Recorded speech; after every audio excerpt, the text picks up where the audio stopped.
It is 11 o'clock, and let's get started. So today, no underwriting, but what we're going to discuss, it will affect the underwriting. So, and it will have a play. It will have, as soon as I bring it up, you're going to know exactly what I'm talking about. You can be like, oh, yep. Okay, yep. Okay. However, I'm not a CPA and I'm not an accountant. All right. But the information that's going to be provided, if you want a copy of this recording, right, once it's uploaded to YouTube, I would download it, or I would tell ChatGPT, hey, can you please print off that so I could take it, to my CPA, or just keep it for your own records. Okay. So yeah, so we're not going to do an actual underwrite, but what we're going to be discussing, what I'm going to be bringing forward, is it has an effect on our responsibility as property owners, investors, underwriters. We have a responsibility to at least be familiar with the information. Okay. So let's go ahead and get started. I'm going to share my screen, and as soon as I share my screen, you're already going to know what it is.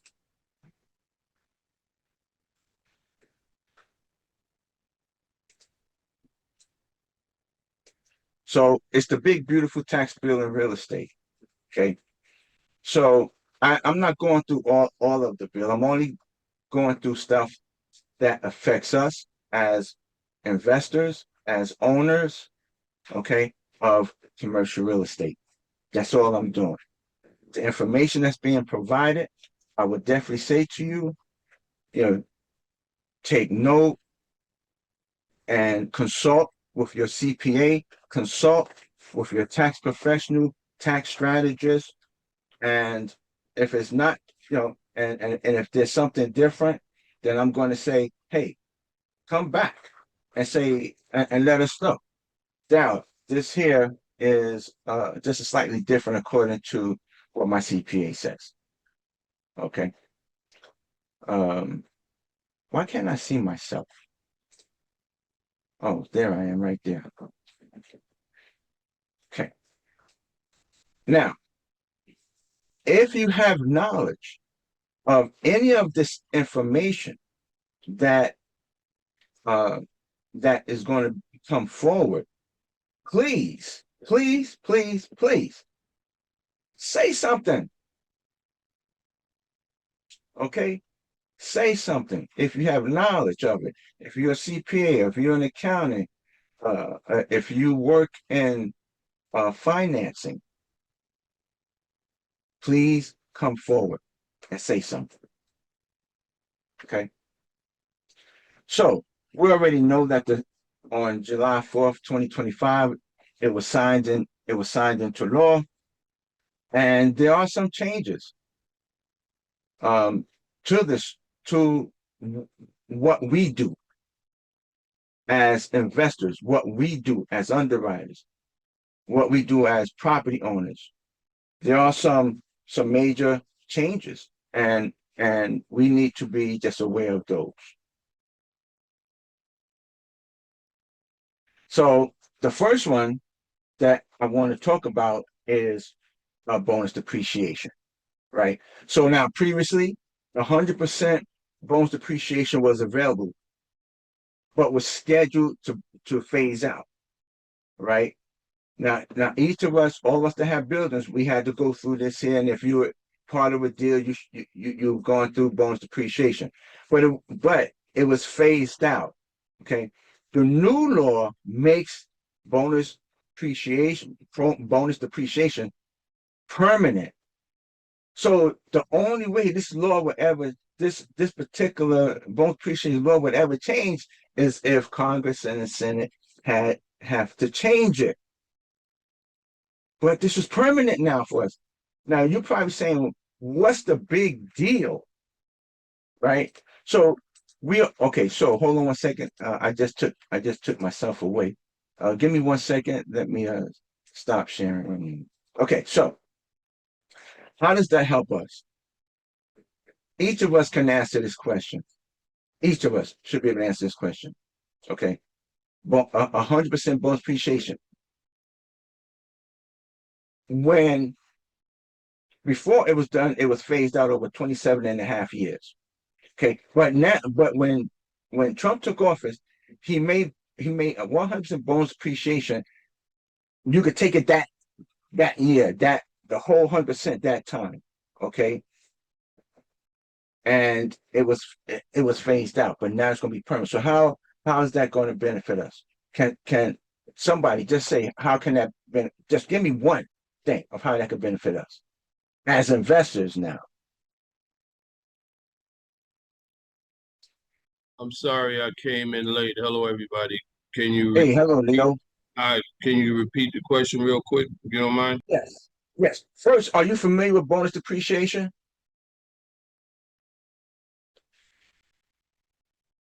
If you're not, say Not a no. lot. Not a lot. No, Okay, not a so lot. okay. Oh, So, so here's an example of bonus depreciation.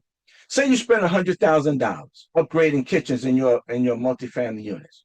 Okay, you could deduct the full 100,000 this year, where before it was over 27 and a half, right? But now we could do it with this year, and it's permanent. It's not going to be phased out. It's permanent. So this reduces your tax bill significantly if you're able to take that depreciation, whether if it's 100,000, whether it's 200,000, you could take it within that year. So that is a plus for us, and it's not going to be phased out. What does that mean? Now, I said all of that, but now let's talk about the phase out where it used to be. Okay, 27 and a half years. Can someone explain what that meant? 27 and a half years, it was phased out. Come on, look me up, somebody. So you're asking what does it mean to have it stretched out over 27 and a half years? Yeah, yeah, it was phased out, Mhm. right? Remember that Yeah. depreciation was phased out over 27 and a half years? Mhm. What does that mean? I mean, you had to take the total amount of that expense and literally divide it over the 27 and a half years, whereas now you can actually take it all 27 and a half years in year one. Yep, So, yeah, thank you. significant change. That's a significant change for us. I know who's going to love it. Our investors, they should love it. Wow. So who's going to pick up business now? I mean, well, they're going to pick up, they always had business, but really, people should really now start looking at this. Who should be one? Well, he don't even come here no more. And I guess he said this wasn't worth his while all the time, but just who is that? What should be done now that you should definitely get done when you acquire your asset? Cost All segregation. segregation? Yeah, thank you. Your cost segregation. You need to get that done, right? Yeah, thank you. All right, all right. So okay, so that's a okay, so that's enough of that. Let's that that bonus appreciation, man, that really does help out. Oh, let me hold on 1 second. We're trying to get them. Oops. How did you get in there?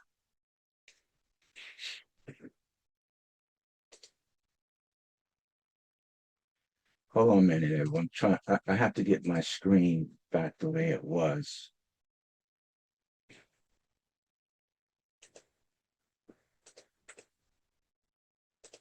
Okay. So, all right. can you see my screen? No, you can't see my screen. Let me share my screen. Okay, so the next thing, let me slide this over here. This was what I was trying to right there. I'll do that right there. All right. I wanted to go full screen, but I didn't want the I didn't want the full screen, but I'll go like this. All right. There we go. If you do the full screen, you can change your view to gallery and still show everybody. You'll still be able to see Oh, everything. okay. So hold on one second then. Thank you, Alicia. You're So, welcome. okay, so go full screen. Let me put that back. You mean, wait, bring that back and then go Yes. here, right? And then go this way, To view gallery. gallery. Got you. All right. All right. Okay. So can everyone see this? Yep. Okay, great. So business interest deduction. Okay.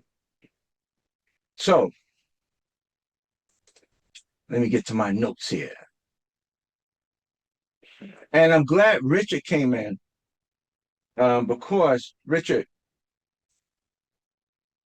I know you work in financing Yes, sir. and huh? So yes. And so what I'm doing right now, we just going over some of the key elements that's in the bill that President Trump signed, and only the parts that concerns what we do as Okay. investors, as owners. Okay, so I extracted. If it has something to do with real estate, I extracted it and put it where we could discuss it. Just and then, although we're not underwriting, this still has an important play in our underwriting. You know what I'm saying, as owners and also as investors, because I'm sure a lot of us invest in other properties. So that's what we're discussing right now, right? So Okay. we already discussed the bonus depreciation, it which was right here, and I did make some notes and had mentioned that and gave a little example. But is there anything else that one, by being permanent status, and did some explanation, but is there anything that you would like to add to bonus depreciation? I haven't had a chance to look at what's been put in the bill from that standpoint. I was going to ask, is it back to 100% depreciation? And Yes. does it still taper off over a couple of years, or No, how does it? it's permanent now. It's no more 27 and a half years. It's 100% bonus depreciation in that year, and no 27.5. Permanent. Awesome. Yeah. Yeah. All right. That's good. Yep. Okay, so the next is the business interest deduction. So how does this affect us? Okay, so previously business introductions were preserved, but their future was uncertain and up for debate. The new law makes this permanent. So let's give an example of a business interest deduction. Okay, you finance a $3 million multifamily property with a $2 million loan. The interest on the debt remains deductible, reducing your net taxable income and boosting your after-tax returns. Now, Richard, would you please explain that a little more for us, so that we can see how this has an important role in our asset. I'm hitting more of a general standpoint in that typically when you invest into a deal, um, we don't normally take taxes into consideration um, for for most of the investors because everybody is in a different tax bracket Correct. and how that will play out. It would actually come into when we look at it from more of an after-tax perspective as it hits each individual or each individual entity in terms of taxes from that standpoint. So not only are you getting the advantage of the cash flow from that standpoint, but you're also getting the what we call true, I guess what I would call your true return because you look at it from an after-tax standpoint. So if I'm in a 25% tax bracket or 40% tax bracket, I look at that cash flow from an after-tax basis on that perspective, from that standpoint, that will allow me to get a true return in terms of true view of the returns from that standpoint. But it's hard to do if you're doing a syndication or if you're doing it with partners because everybody's not necessarily in the same tax bracket. So we always look at from a just general standpoint the deal before taxes from that aspect of it. Great, great. See what I'm saying? Thank you very much. Okay. So again, I got them. so again, huh? I got them. Oh yeah. So again, everyone, the information that's being brought, if you're able to take notes, take notes. If you want to just wait to when the video is posted, then you can just wait to when the video is posted and you can take notes. Get with your CPA. All right. I think this person, yeah. Get with your CPA. Get with your tax professional, tax strategist. Some of you may have a tax strategist. Get with them. Talk with them about these things. Okay.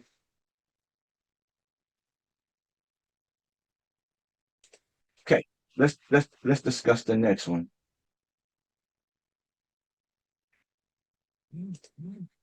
Oops. Hold on one second. That's me hitting the wrong buttons, everyone.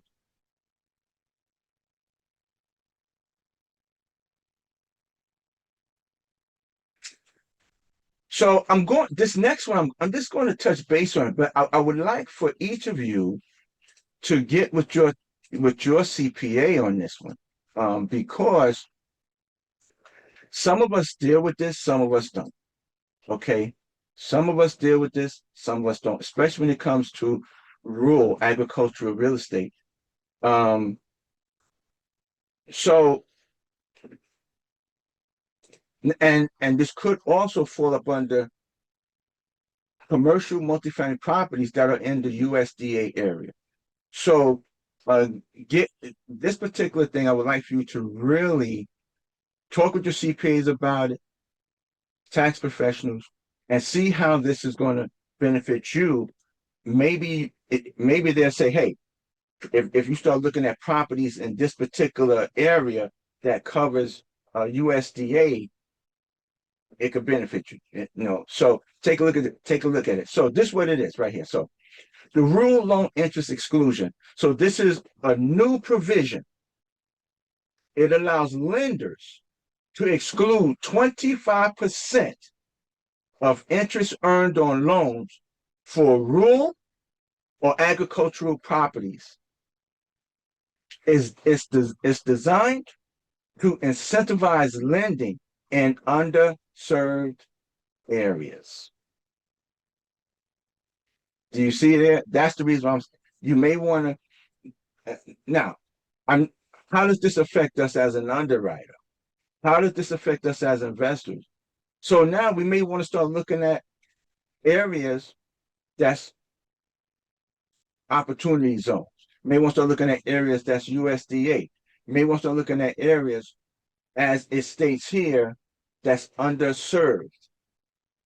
Because if you're able to get a 25%, exclude 25% of interest earned on loans, what you see here is the incentive to try to start building up other areas. And that's what that is about. to build up, to help try to build up other areas. Now, is this permanent or is this going to change? It's permanent right here. It's permanent. The only way this could change is if it's voted, voted by the next president to take it out. Okay. All right. So, so let me give an example. So if you're investing in a smaller town or rural county, smaller towns like Dayton, Dayton, Texas, right? Small town. Smaller town or rural county, this could mean more favorable loan terms because lenders get a tax break on the interest they earn. That's why. So it could be more of a tax break. Okay. All right. So let's hit the next one.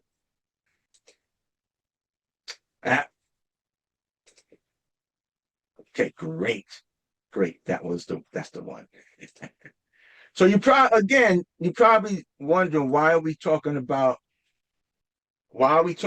this here when Darryl is not a CPA and he's not an accountant and we're supposed to be talking about underwriting. We're talking about this because in some shape, in some way, in some form or fashion, this does affect you as an investor.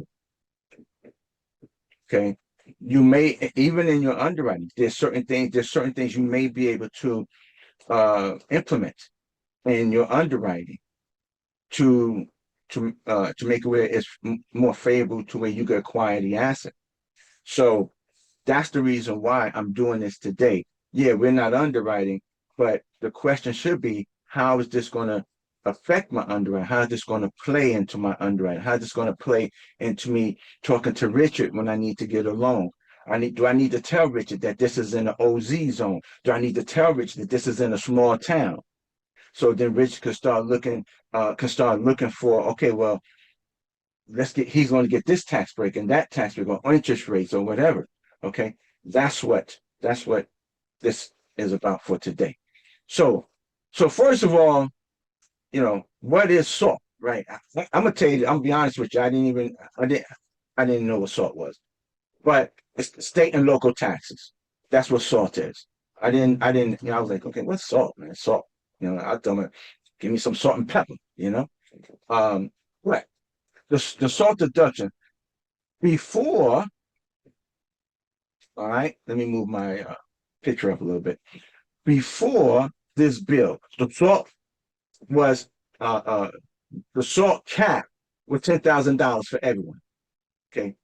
Now, according to the information, it was hurting residents in high tax states. Now, the cap is temporarily raised to 40,000 for those earning under 500,000, but only for about 5 years. So, is this permanent? No, it's not permanent. And that's right there. It's not permanent. See, it expires in 5 years after 2029. Okay. So now give me an example. What are we talking about here? This is what we're talking about. If you're in New Jersey or California and pay high property taxes, which we do. In Jersey, we do. We pay high property taxes. You can now deduct up to $40,000, offering a significant short-term tax break. Okay, that's what that means. So for people that's in high tax area with high property taxes, New Jersey, California, yeah. Now we'll be able to, take on a higher deduction, right? Okay. Now remember, this is not going to. This information is here, but remember, each individual is different. Okay. Each individual is different. Your tax is different. Everybody's in their own different tax bracket. So you talk with your CPA, you talk with your accountant, and say, is this going to help me? Okay, how can it help me? How can it help me? What would I need to do to make this help me in my taxes. Okay. All right. Anybody want to comment on this? Anyone? Richard? Hey, hey, Darryl, Anyone? Go ahead. it also includes your property taxes in that 40,000. Okay. Remember, this was prior to 2017 Job Act. There was no cap, and then they capped it and discriminated against whether you're a family or a single person, and they had it at 10,000. But it was the realtors who went and fought with Congress to get this thing corrected, and we fought it for the last 4 years, and finally it was decided that they're going to do a fix to it, with indexing it. So hopefully after the 5 years they might keep it going. But then again, the standard deduction is also so high, not everyone is going to be beneficial to this if they don't have the underlying, numbers to hit that 40,000. Got you. Got you. So let me ask, but how would this play in what we do as investors and acquiring assets? Well, that will come. This is everything is going to pass through if you set it up right to your personal side, and if you have a large amount of depreciation coming, you know, that's going to be separate from what you do on your deduction. Um, that you got your AGI, and then after your AGI, then you have your losses that come to create your taxable income. So there are two buckets. But like you said, they got to talk to their CPA and see how it's going to benefit them. Exactly. Okay. Thank you. Thank you very much. All right. Let's hit the next one. Oh, pass through. Moses say something about pass through. Sure enough, did. So let's discuss this right here. Pass through 20% deduction for qualified business income, real estate income via LLC and S corp eligible. It's permanent now. Now it's permanent. So let's pass along some further information in reference to this pass through.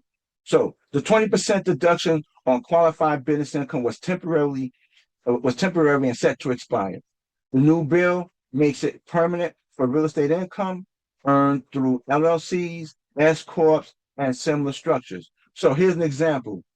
If your multifamily LLC earns $200,000 in net income, you can deduct $40,000, reducing your taxable income to $160,000. Is that going to benefit us in any way? Yes.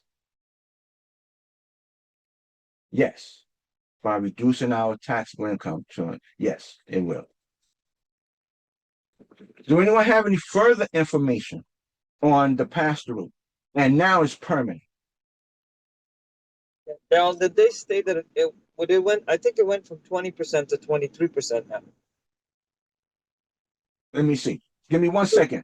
Yeah, because this was one of the item that came out the first Job Act, and they did not include real estate activity. And this is where you can tell Neil Bauer, because he blames the realtor organization to be a parasite organization. But this was the benefit that NAR went and fought and make sure real estate was classified. Because if you're an accountant or a specialty, they don't get this benefit. So this is the only group, it's real estate investors who can claim 20% loss against income, profit that they make in their real estate earnings. This affects us big time on a personal level. So according to the qualified business income, the deduction remains at 20%, not increased to 23%, Okay. under the final big beautiful tax bill. All right. So probably when they did the revision, they removed the 23, but it's fine that it's permanent. Yes. Yes. Okay. So let me see. I see three comments. Hello, everyone. Oh, hello, Leo. Start saying, thank you, Alicia. It said 3, I only see 2. All right. All right, so again, everyone, the video will be released today, and so you don't have to worry about taking notes. Once it's released, all you got to do is take the video and tell ChatGPT that's right there on YouTube to give you the transcript, and it will kick out the transcript for you, or it will even summarize the whole conversation. And you could take that to your CPA accountant, and they will explain things a little further. Now, this is something that I already know we all love, right? And that's the 1031 exchange. Okay. So it remains unchanged. No cap or restrictions added in the new law still allows deferral of capital gains on real estate swaps. So let me just read a little information about this, and then let's discuss this, right? So according to the information that I have, there was a fear that 1031 exchanges would be capped or eliminated. But thankfully, the bill leaves 1031 untouched. Now, what does that mean? What's the example here? So you sell a property with $500,000 in gains and roll that into a new deal, deferring all taxes and preserving capital for your next investment. That's a 1031. Now, I'm just giving you bits and pieces of information. But once you get ready to do a 1031, then there will be other things that you will need to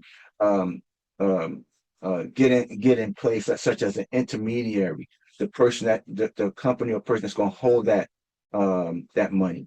Okay, then you start talking about other things. Well, if I don't want the whole 500,000, say I want to put 475,000, I take 25,000, then you could talk about that. That's a bootleg. Okay, you'll be taxed on the 25,000. All right, but this gives us the opportunity. This is what you call kicking the can down the road. And everyone up here, I know you are aware of 1031s, and some of you probably have already done 1031s. I wish I would have done a 1031 on another asset, and I didn't. Now I'm paying taxes. But this here can definitely make it where you just kick the can down the road, and so that you don't have to pay the taxes on it.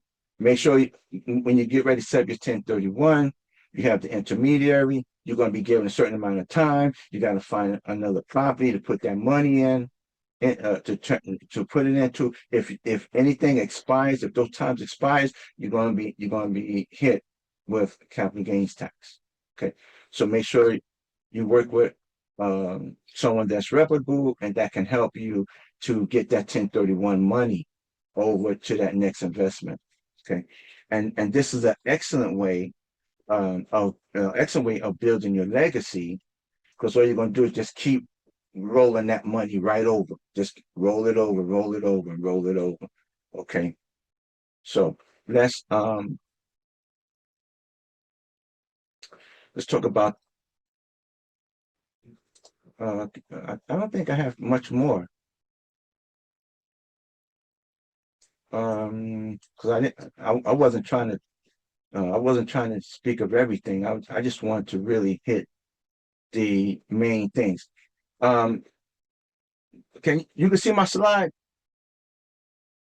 Yes. Okay. So the reason why I have this up here, there were 2 things I did not discuss. And one of them was the section 179, and another one was the RIT rule. Okay. And the state and gift exemptions. Now, I did not discuss those 3.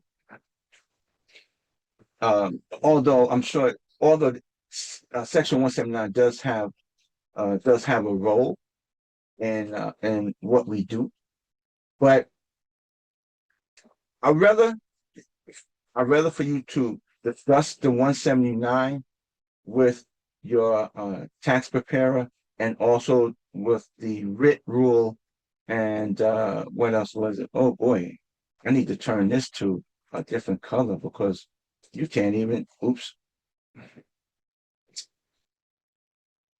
Yeah, hold on one second, everyone. All right, somehow I want to change. I guess I'm going to have to come out of this, right? There we go.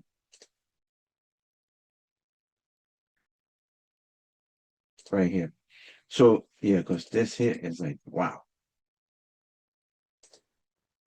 Let's just make it black for now, okay? All right. So um anyway, this just shows you just the things that are permanent, the things that's not going to change. Bonus depreciation, section 179 expense and interest deduction, the rule loan exclusion, writ rule, estate and gift exemption, section 199. I didn't discuss section 199A, I don't think either. But those are the things that you should talk to with your accountant, and to get a better understanding. Those things, matter of fact, all of this. Okay. But I wanted to show what was permanent, temporary. The salt is temporary. Okay. So from um so any questions? Any questions? Oh, matter of fact, if anyone have additional information in reference to any of this information, especially the section 179, I just didn't feel too comfortable discussing section 179, but I know what 179 is. 179, you have, matter of fact, let me tell you exactly what it is. Yeah, Dal, it's not complicated, but I don't think you should go into it either. But you have Okay. you got different property like the 1250 and the 1234. I think those are the classic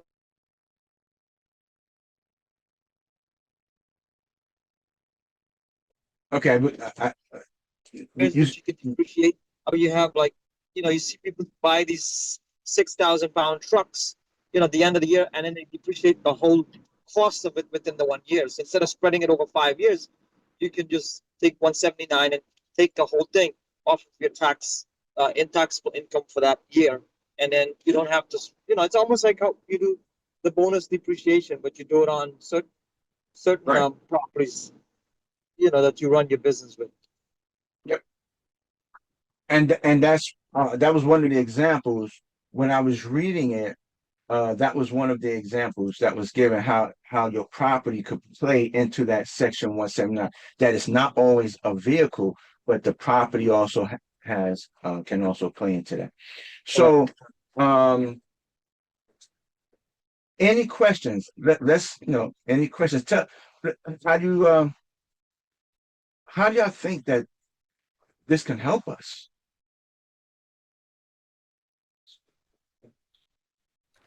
I think that if we qualify for, the various categories as investors, it's a great thing.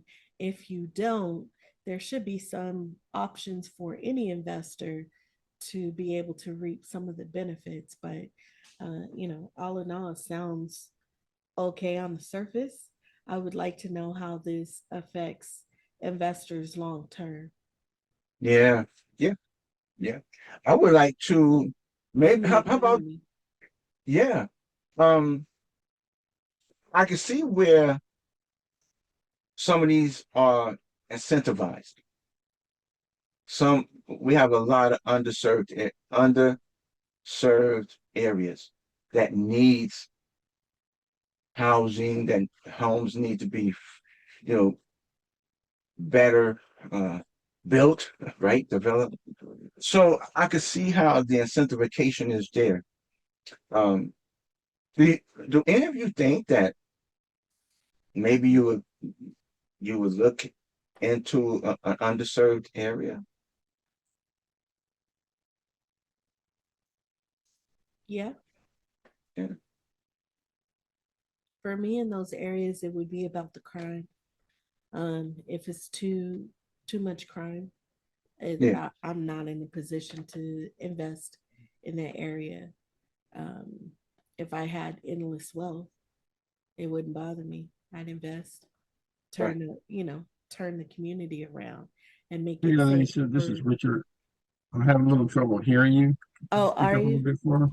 It's Yes, probably please. because I Thank you. talk so low. Sorry. Oops. Lisa, what you tearing up over there? I know I just dropped my I laptop did. I'm just messing with you. I'm just messing. and my water. Um, no, I just say that, in those lower income communities that have high crime. Can you hear me?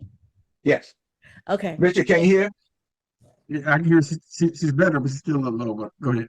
Okay, In those lower income communities that have high crime, right? There's a lot of variables that you have to deal with as investors. Those criminals that don't want investors there to change the community because it stops their business, that would be tough, right? And you would have to have a lot of money to have security, hire security guards 24/7 so that your patrons, your tenants feel safe. uh, Build structures around your multifamily properties or even your retail properties, right? To make sure that your tenants are safe, their businesses are safe, and they don't have the riffraff interfering with that. And so all of that takes money. And sometimes it doesn't make financial sense for small investors to invest in those communities, but it does for the REITs. It does for those high network individuals. And that's what I think that this bill does focus around. So when they do invest in those communities, hopefully they don't raise the rent to where it's so much and it moves out the patrons, the tenants that are in that area. So, I would just, if it affects them positively, okay, go out and do positive things. If it doesn't, then, it makes it difficult for those areas. this is where I like what Alicia said, and I'm gonna tell you what. This is where I would highly recommend for you to become buddy buddy with the Commerce Department, with business development, with um when uh uh when meetings in reference uh how can what's the meeting? The city council meetings and when it planning. Okay. Now's the time I think you get buddy buddy with them. What areas, like Alicia said, we don't I'm gonna say we don't want high crime rate areas as what some will call D class areas. Yeah, we don't want that. But let's start going to those business planning meetings and see what areas are they focusing on. Because if you work with them and give them what they want, you can get what you want. But you need to go to these meetings and see what's going on in these meetings. Hear what's coming down the pipe in these meetings, right? Because like Alicia said, if you don't know what's going on, if you just buying properties um, in high crime areas, that's a greater risk. A greater risk. All right. What else? Anyone else? Don't be shy. All you brokers out there, listen here. Come on here. Don't make Alicia do all the talking. Come on here. I can't believe this, Alicia. There's got you talking, Alicia. They only want you to do all the talking. Kenneth, can you explain and discuss what you put into the chat? I just got an email from my SEC attorney, and it basically he just said what I put in the chat. So the SEC is going to change the rules of where you don't need to be a broker dealer to raise capital. That means anybody will be able to raise capital. Oh, really? That's all. Yeah, that's Well, hold on one second.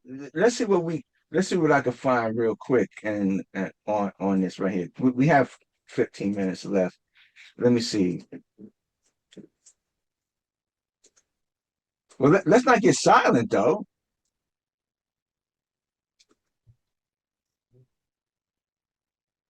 And there, I did See read if I part of that as well about the new finder rule. Can't hear I you, think one Billy. thing can you hear me? It's very low. All right, how about now?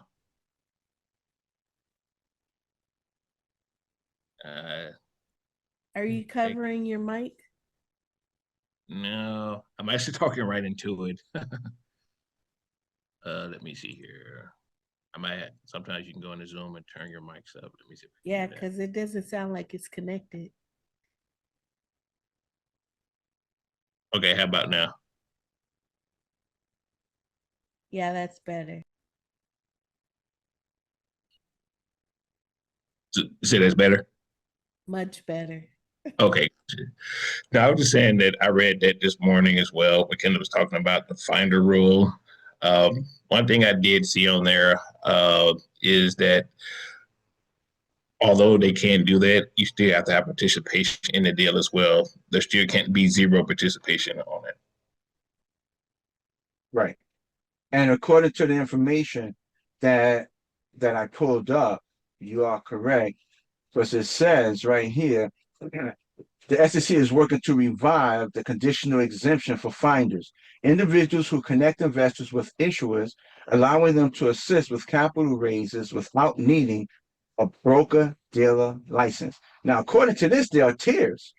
You got tier one, tier two. I mean, if implemented, the rules will establish a two-tier system. Tier one, finders provide only investors' contact info, limited to one deal per issuer per year. No investor contact or solicitation can be compensated on a deal basis.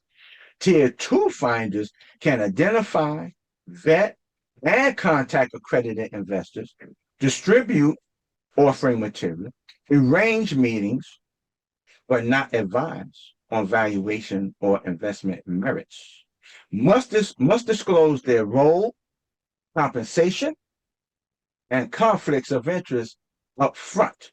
Compensation must still be transaction based. It must still be transaction based. So now it says why this matters.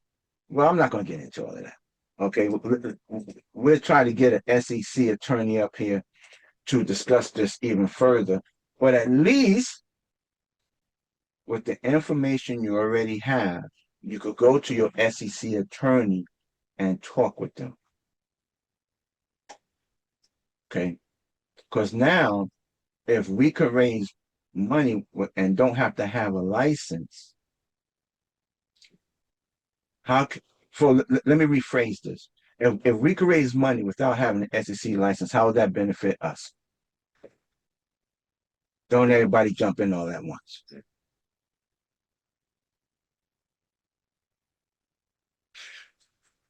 So come on, y'all. It would be easier. It would for those operators to raise capital. Now I don't know if you still have the advertising. What is that? The 506BC, all of those requirements. But it definitely helps you do it. Yeah, Raise capital definitely. faster. And I just have a question. Is the interaction in terms of you can't tell about a deal, and I'm just not saying that right, but one of the things but at least with some of the syndicators was they couldn't necessarily tell you about the specific deal that they were working on. You had to have a relationship. This one was you already had to have an existing relationship. Does that part go away now, where you can say, "Hey, man, I got this deal. You want in and just go from there?" In terms of raising capital, how does that process work? Or has that changed? Well, That's my question, I so guess. so we gotta wait. We're gonna have to wait because they haven't ruled on this yet. From my understanding, according to what I read and according to what Kenneth put up there, this is not finalized yet. But if Right. this gets finalized, this is going to open the door to a lot of capital raisers. That's what's going to definitely happen. It's not finalized yet, but because something, thinking about it, it's been in the talks for a long time. I remember one time they were saying that if you were uh and correct me on this if I'm wrong, someone, if you have been investing over a period of time and and is, correct me now, a commercial real estate agent or broker, you were able to raise capital and didn't need a license. I remember something like that when they was talking about that. Been a while, but this has been in communications for quite a while of capital raising.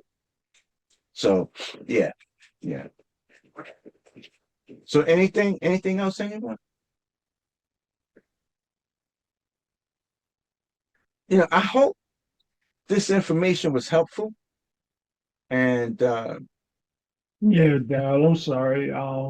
Just getting it. The information you pass out was very helpful. You're just reinforcing what's been advertised. And if you, I'm not, not here to offend anybody. You must be living off and under a rock if you haven't been seeing this stuff on the news, regardless of what news channel you watch or whatever on there.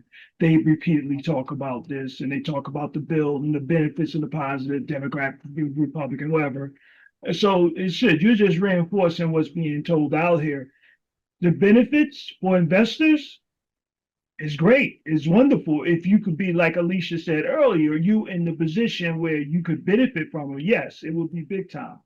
On the flip side, for those recipients who's looking, on the social services side and stuff like that, that's the ones that's going to not, you know, they're the ones going to take the hit somewhere down the line and stuff on there. So as investors, it look like we're going to have to make some more money to make up for those losses, if any of those services, if anyone on this call is on Medicaid, Medicare, things like that, because you're going to be paying more for this, your medical care and stuff and all that. So again, I appreciate you, bringing this up because it just reinforces what we need to do and giving folks food for thought. And we need that. We actually do need that. As much as you want to say nonpartisan, it's coming to a point you're going to have to look at these changes in the laws, how it's going to affect you and your family, and how you could benefit from it. Yeah, yeah. That's one thing I always try. I think Alicia and I, we talk about legacy. Well, we haven't talked about it here in the past couple of months, but Alicia and I really discuss legacy, building for the family. Am I right or wrong, Alicia? And Alicia and I be like, yo, this is something that we have to do. We have to do this, right? So I'm gonna tell you the truth. I really don't care who's in office because I'm still going to work with Alicia, and Alicia and I are going to still talk about legacy. Look at building what we need to build, right? Right. Don't. I'm not getting political, but don't get so wrapped up into that politics stuff. Right? Just look at, okay, so how can this? So when the law changed, just ask yourself, okay, what do I need to do to make this better for my family, for me and my family? That's it. Don't get too caught up and wrapped up there. Once you get entangled with that mess, the brain fries. Yeah, no, I want to add on to what you just said. I have in my real estate club, there are two investors there that owns like 3,000 doors. Another one got like 5,000 doors, and their children is not interested at all. So it's great that you want to put your family and have legacy, but have a plan B. Yeah. Then have a plan C. Because if your kids turn around and tell you, I'm not interested in it, that was your dream and not my dream, what's plan B? And then what's plan C after that? And so these guys are literally arguing with their family about what they created, but that's what they wanted. They didn't take into consideration their kids have their own life, and that's not what they want to do, chasing buildings and do the management and stuff. What they said to them, I want the money. Just give me the money. I'm all right with it. And he didn't, he wants it to go to his great grandchildren, but that was his dream. That was not his children's dream. So if you don't get your kids on board and have them want to do this, you got to have a plan B, and you also have to have a plan C, because you're being really unrealistic, and you're going to cause strife and disappointment and hurt in your family because they're not subscribing to your dream and your routine. And I feel sad for these two gentlemen, because that's what's happened. Their family is split down the middle because they didn't subscribe to his dream on there. And the kids kept telling him up front, I have no interest in it, none at all. And when now reality is hitting him that his kids literally don't, he is devastated. And they came and have a family get together now because of the strife and all the tension in the air and stuff on it. So please have plan B and plan C set up. Listen, go ahead, Alicia. I was just gonna say, because my family and I have had so many discussions regarding that, and early on, when we were talking about real estate legacy, leaving real estate to them, they were not into it, right? But the more and more we involve them into saying, hey, this is what creates generational wealth. If it's set up properly to where the children that it's being gifted to or left to, if it's set up properly to where someone else is running the entity, and again, it has to be, someone qualified, trustworthy, and that's where your trust and wealth builders come in, and those attorneys that can set up those trusts in such a way that it's I like to say built for tough, right? So you set up your trust, you leave it to an entity and not a person. That entity has to operate a certain way, right? And then you have fail safes in there to where if the children don't agree, now some folks just write them off and say, you don't agree, you don't get any money, right? They've done that, but you can write it in such a way that your investments last a lifetime, and your children or your heirs don't necessarily have to run it. You can have other qualified entities that pass certain thresholds, right? Because if they don't pass that threshold or they mismanage it, they can be terminated and another entity hired. You want to set it up like that so that there's still constant cash flow for your heirs. See that? I love that. I love that. Thank you, man. I love that. But I'm also going to say this, right? We have become, excuse me, I'm gonna make a correction. I ain't gonna say we. The world has become so vain, where they think the money is the defining factor. Money is not the defining factor. Yeah, you could do a lot with it. Yeah, who wouldn't want to be rich instead of being poor? But don't let that tear up your family. When you die, you can't take it with you. And you're not going to know what's happening with the money. Love your family. Keep them close, because there's no one but you and your family. Don't let no money to split that family because of somebody want this or want that. The one thing Marcus said was it was the father's dream, or maybe father, maybe husband and the wife, mother and the father, but the children didn't have an interest. That right there, right, needs to be understood. I have my dreams, you have yours. Darryl, You are your own individual. 1 second. You are an individual. You're your own individual. But what you can also say, and they may not want to hear that either, is this. Don't worry about this, but how can I help? Maybe the mother and father can say, how can I help you with your dream? Right. Amen. Maybe what you could do is say, okay, I'm gonna help you with your dream, but just let me show you how you can continue to get the money to help you with your dream. But you don't have to be a part of this, but let me show you how this, right? Amen.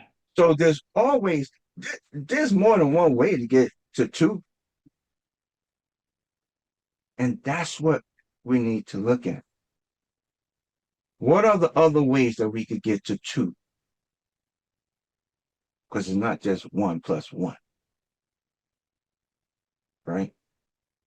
So I just want to say, yes, it's beautiful. To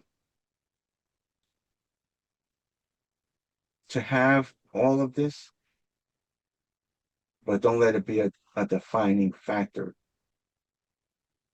in your life, in your family.